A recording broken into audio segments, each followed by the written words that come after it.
أهلا بيكم يا جماعة وكل سنة وانتم طيبين.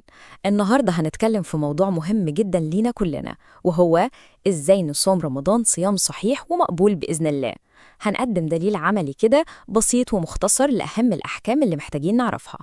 طيب السؤال اللي دايما بيجي في بالنا كلنا واللي هو أساس كلامنا النهاردة، إزاي نصوم صح؟ إزاي نضمن إن صيامنا مقبول؟ عشان نجاوب على السؤال ده هنمشي مع بعض في 3 محطات أساسية. هنتكلم الأول عن أساسيات الصيام، وبعدين هنشوف مين اللي ربنا سبحانه وتعالى رخص لهم يفطروا، وفي الآخر ودي نقطة مهمة قوي هنعرف إيه هي الحاجات اللي بتبطل الصيام. يلا بينا نبتدي على طول بأول قسم معانا، أساسيات الصيام. وطبعا لما نقول أساسيات يبقى لازم نتكلم عن أهم وجبتين في يومنا الرمضاني، السحور والإفطار. أول حاجة السحور. ناس كتير بتفتكر إن اللي يفوت السحور صيامه باطل. لا خالص. السحور ده سنة مؤكدة ومستحبة، يعني فيها بركة وثواب كبير، لكنه مش فرض. يعني لو نمت وصحيت على الأذان صيامك صحيح 100%. والجميل بقى في الموضوع ده إن السنة دي ممكن تاخدها بأبسط حاجة، يعني مجرد بق مية أو تمرة، أي حاجة بسيطة خلاص حققت السنة. طيب، إيه أحسن وقت للسحور؟ شوفوا الحديث العبقري ده بيوصف لنا الوقت بالظبط. بيقول إن الصحابة كانوا بيخلصوا سحورهم، والوقت اللي بين سحورهم وبين إقامة الصلاة كان يدوبك وقت قراءة 50 آية من القرآن، يعني بنتكلم في دقايق قليلة جدا قبل أذان الفجر. وده معناه إيه؟ معناه إن السنة هي تأخير السحور على قد ما نقدر، مش نتسحر الساعة 1 وننام، لأ، الأفضل يبقى قبل الفجر مباشرة. خلصنا من السحور، نيجي بقى للحظة اللي كلنا بنستناها، الفطار.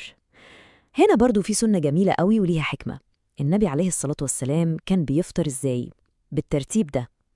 أول حاجة يدور عليها الرطب، وده اللي هو البلح الطري.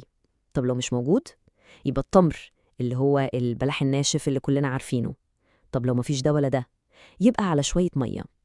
ترتيب بسيط وفي منتهى الحكمة. طيب نيجي بقى للقسم التاني، وهنا بنشوف قد إيه ديننا ده دين رحمة ويسر. هنتكلم عن الأعذار اللي بتبيح الفطر، يعني مين الناس اللي ربنا سبحانه وتعالى عطالهم رخصة إنهم يفطروا في رمضان. الفئات دي نقدر نلخصها في 5 أساسيين. أولاً المريض، وطبعاً اللي بيحدد ده هو الدكتور الثقة. ثانياً المسافر. ثالثاً المرأة في فترة الحيض أو النفاس. رابعاً الحامل أو المرضع لو خافت على نفسها أو على طفلها من الصيام. وخامساً وأخيراً كبار السن قوي اللي الصيام بقى صعب عليهم، أو أصحاب الأمراض المزمنة اللي مفيش أمل في الشفاء منها. هنا بقى في نقطة في منتهى الأهمية ولازم نفرق كويس قوي. تعويض الأيام دي له طريقتين. الطريقة الأولى اسمها القضاء، ودي ببساطة معناها إنك بتصوم يوم مكان كل يوم فطرته بعد رمضان. وده على مين؟ على المريض اللي هيخف إن شاء الله، والمسافر والحائض والنفساء والحامل والمرضع. أما الطريقة التانية فاسمها الفدية، ودي مش صيام، دي إطعام مسكين عن كل يوم. طب دي لمين؟ دي للحالات اللي مش هتقدر تقضي، زي كبار السن أو أصحاب الأمراض المزمنة اللي الصيام مستحيل بالنسبة لهم. طب الفدية دي بتتعمل إزاي؟ الموضوع أبسط من ما نتخيل. في طريقتين، يا إما تعمل أكل وتجمع مساكين على عدد الأيام اللي فطرتها وتأكلهم وجبة مشبعة، أو الطريقة التانية إنك تطلع وجبات جاهزة أو مواد غذائية جافة للمساكين مباشرة. الأسهل ليك اعمله. ودلوقتي وصلنا للقسم يمكن الأهم في كلامنا كله، مبطلات الصوم. هنا بقى لازم نركز قوي عشان نعرف إيه هي الحاجات اللي لو عملناها لا قدر الله صيامنا يبطل ونحتاج نعيد اليوم. العلماء لخصوا لنا الموضوع وقالوا إن الحاجات اللي بتفسد الصيام هم 8 حاجات أساسية. يلا بينا ناخدهم واحدة واحدة كده وبالتفصيل عشان ما يبقاش فيه أي لخبطة. أول 4 دول يعتبروا واضحين جدا ومفيش عليهم خلاف. أول حاجة طبعا الأكل أو الشرب أو التدخين عن عمد. تاني حاجة أي حاجة بتدي الجسم نفس فايدة الأكل والشرب، زي الحقن المغذية اللي بتتاخد في الوريد. تالت حاجة الجماع في نهار رمضان. ورابع حاجة خاصة بالنساء، نزول دم الحيض أو النفاس. نيجي هنا بقى لتفصيلة دقيقة ومهمة جدا. هل أي حاجة بتدخل الجسم بتفطر؟ لأ. بصوا الفرق ده، قطرة الأنف بتفطر. ليه؟ لأن الأنف له منفذ مباشر على الحلق والجوف، والدليل على كده إن النبي عليه الصلاة والسلام قال لنا نبالغ في الاستنشاق وإحنا بنتوضى إلا أن تكون صائما، يعني وقت الصيام خلي بالك. على الناحية التانية بقى، قطرة العين دي لا تفطر، وده الرأي الراجح عند أغلب العلماء. طيب والقيء إيه وضعه؟ الحديث الشريف ده حسم الموضوع تماما. بيقول من زرعه قيء، يعني إيه زرعه؟ يعني غلبه، طلع غصب عنه بدون قصد، ده فليس عليه قضاء، صيامه صحيح ويكمل يومه عادي. لكن الجزء التاني بيقول وإن استقاء، يعني هو اللي تعمد إنه يستفرغ بنفسه، ده بقى فليقضي، يعني صيامه بطل ولازم يقضي اليوم ده. سادس حاجة من المبطلات هو إنزال المني عن عمد واختياره، وده سواء حصل بملامسة أو تقبيل أو بأي فعل تاني أدى للإنزال.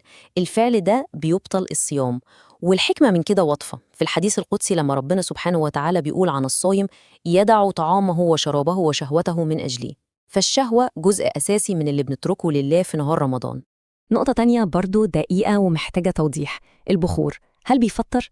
هنا في تفصيل. لو الواحد تعمد إنه يستنشق الدخان بتاع البخور، يعني قرب منه وشفطه لجوه لحد ما حس إنه وصل حلقه، ده بيفطر عند أغلب الفقهاء. ليه؟ لأنهم بيعتبروا الدخان ده لو جرم يعني له مادة، إنما لو مجرد شامم ريحته في الأوضة أو في الجامع كده بشكل عادي، ده طبعاً مش بيفطر.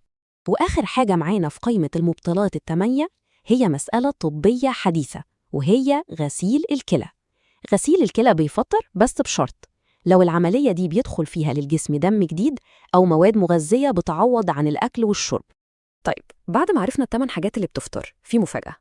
مش أي حد يعمل حاجة من دول يبقى صيامه بطل على طول. لأ، في قاعدة ذهبية بتحكم الموضوع كله. في 3 شروط لازم يكونوا موجودين عشان نقول إن الصيام ده بطل. وركزوا معايا جدا في الجزء ده لأنه ممكن يكون أهم معلومة في كلامنا كله. عشان أي فعل من اللي فاتوا دول يبطل الصيام لازم، وأقول تاني، لازم يتوفر فيه 3 شروط مع بعض. الشرط الأول العلم، يعني يكون عارف إن الحاجة دي بتفطر. لو جاهل بالحكم صيامه الصحيح. الشرط التاني التذكر، يعني يكون فاكر إنه صايم. لو أكل أو شرب ناسيا فصيامه صحيح. والشرط الثالث الاختيار، يعني يكون عمل الحاجة دي بمزاجه مش مجبر عليها. لو أي شرط من ال3 دول مش موجود يبقى الصيام صحيح ومقبول إن شاء الله.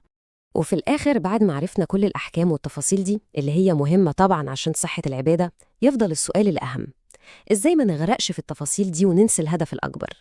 إزاي نستخدم المعرفة دي عشان نركز على روح الصيام الحقيقية، التقوى والقرب من ربنا وتزكية النفس؟ ده السؤال اللي كل واحد فينا محتاج يسأله لنفسه. كل سنة وانتم طيبين.